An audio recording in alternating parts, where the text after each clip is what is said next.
My friends, a good friend of mine is sitting next to me, and she asked me about my dispute with LizzySavetsky. I'm going to answer it only because another friend asked me this in New York. Listen a second. The other day I wrote an essay and I explained something very simple. There's three kinds of Jews. One kind of Jew takes no interest in the future of Israel. They're assimilated. Even antisemitism, they get a little bit upset about it. Mandani just won in New York. But they do nothing. Would I come out and attack those Jews? No. I'll try to inspire them. They do disappoint me, though, I admit. Then there's a second kind of Jew. They go beyond passivity or non-involvement. They actually hate Israel. Ideologically, they've never sold out their people. They just have very bad ideas. They really believe that Israel's a genocidal state. They really believe, like a guy like Peter Beinart. Peter Beinart he's lost his mind. He ideologically hates Israel. But do I think that Peter's being bought off? No, but there's a third kind of Jew. And this is the only, whenever I'm asked, Shmuley, do you attack Jews in public? I only attack one kind of Jew. Only one. The only kind of Jew is not the first one who's not involved, not the second one whose ideas I disagree with. I'll debate those Jews, but the only Jews I attack are traitors who take money, compensation, or bribes to hurt the Jewish people. And I call those people out all the time. So for example, allegedly, here's an example.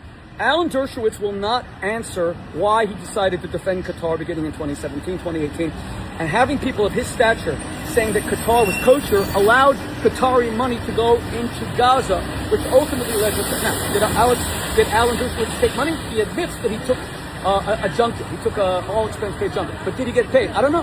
But I will ask why he compared Israel. Okay? Now, which brings us to LizzySavetsky. LizzySavetsky walked around the Fontainebleau in her bikini. That's her business. But she defended the attack against me, and she won't say whether she was paid or got a free vacation.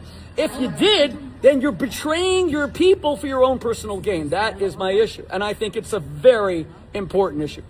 A Jew has a right to disagree with Israel. A Jew has a right to hate Israel. A Jew has a right to not be involved with Israel.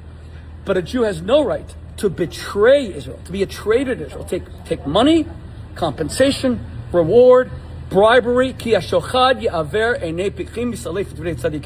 because bribery will take even righteous people and ruin them. So I want to know, and I'm asking, to all you people who defend LizzySavetsky, and who I inspired to become a defender of Israel. When I met her, she was selling hair clips on her channel. I met her in Puerto Rico, and she came to all my speeches.